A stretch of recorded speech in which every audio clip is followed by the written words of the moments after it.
Saya baca Al-Fatihah 7 kali di dalam air, baru saya minum. Ini menjadi wirid saya, kebiasaan. Bisa boleh satu kali baca Al-Fatihah, boleh 3 kali, boleh 7 kali. Dan subhanallah, Al-Fatihah termasuk surah yang paling dahsyat untuk menyembuh segala penyakit.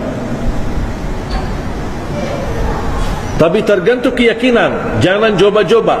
Tapi itu mujarrab.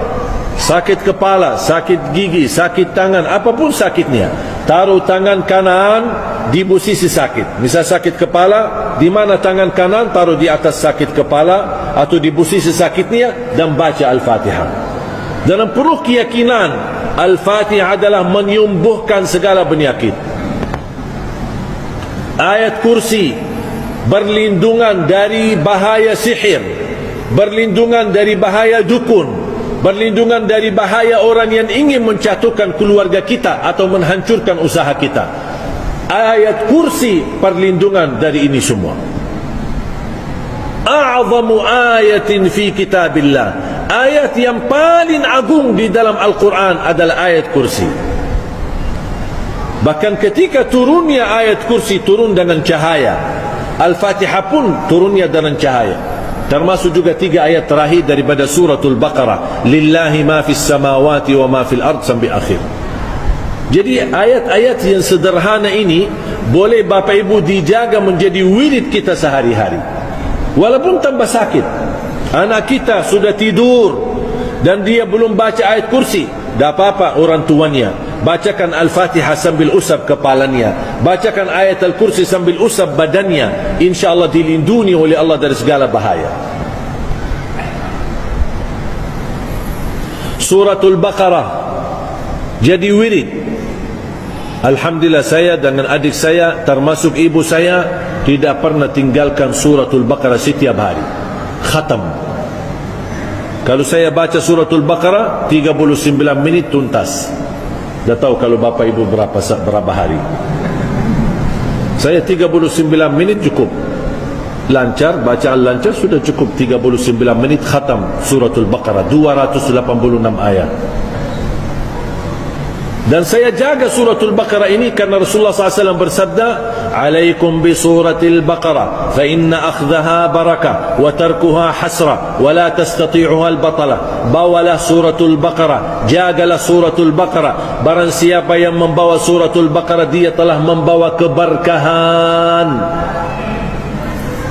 Dan barang siapa yang tinggalkan Suratul Baqarah akan menyesal.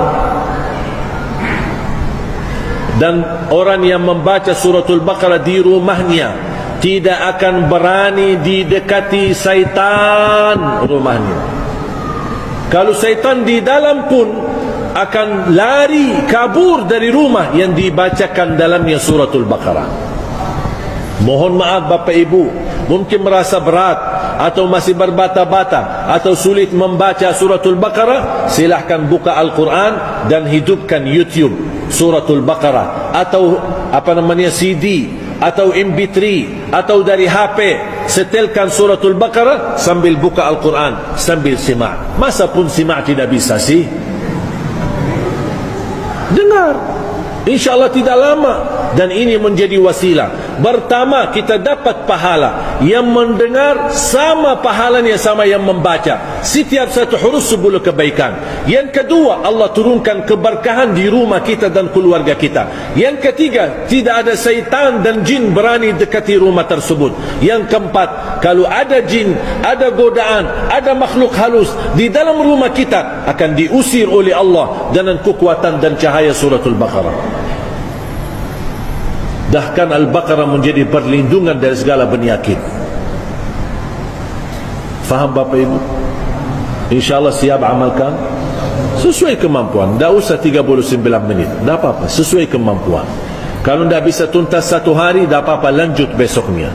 Kalau belum bisa selesai pun, lanjut hari ketiganya sampai selesai Suratul Baqarah. Begitu selesai, ulang lagi. Dan jadi rutin, InsyaAllah sampai akhir hayat. Wallahi dahsyat. Berkah rizki, berkah umur, berkah keluarga, berkah rumah, dan dijauhkan oleh Allah dari segala bahaya dan keburukan. Tak ada yang lebih bahaya daripada sihir, dan dukun, tapi Allah selamatkan dari godaan makhluk halus dan syaitan dan jin, apalagi godaan manusia. Al-Baqarah itu dahsyat. Ayat kursi satu ayat, kalau kita jaga setiap habis salat fardu, akan dapat jaminan masuk surga. Cuba ayat satu ayat. Makanya saya sering ingatkan jamaah, kalau anda buru-buru, ada urusan, ada kerjaan, ada meeting, ada rapat, ada janji, begitu selesai salat, Assalamualaikum warahmatullah, Assalamualaikum warahmatullah, Astaghfirullah, Astaghfirullah, Astaghfirullah, Allahumma antas salam wa minkas salam, sampai habis, langsung ayat kursi. Habis itu dah apa-apa jalan. Ayat kursi dulu. Kalau anda takut buru-buru, ada urusan, dah bisa ditunda, ayat kursi. Dan zikir yang lain dah apa-apa sambil jalan. Subhanallah 33 sambil naik motor, sambil jalan kaki, Alhamdulillah 33, Allah Akbar, dah apa-apa boleh sambil jalan. Tapi ayat kursi jangan sampai terlewat habis salat fardu. Kenapa? Rasulullah SAW bersabda, man qara'a ayatal kursi dubura kulli salatin laysa bainahu wa bainal jannati illa an yamut. Barang siapa yang membaca ayat kursi setiap habis salat fardu, tidak ada sesuatu yang mampu menghalanginya untuk masuk surga. Subhanallah. Satu ayat. Rugi orang yang tidak baca ayat kursi. Dan ketika mau tidur, baca ayat al-kursi satu kali. Rasulullah SAW bersabda, man qara ayat al-kursi inda an-naum kana lahu min Allahi hafiz wa la yaqrabahu syaitan. Barang siapa yang membaca ayat al-kursi ketika mau tidur, akan dilindungi dan dijaga oleh Allah, dan tidak akan didekati oleh syaitan. Jangan digoda, didekati aja tidak bisa. Tolong tanamkan cinta ayat al-kursi kepada anak-anak kita. Bapak ibu mohon doa restu. Saya harap semua yang hadir berkenan terlibat dalam perjuangan mencetak 1 juta penghafal Al-Quran.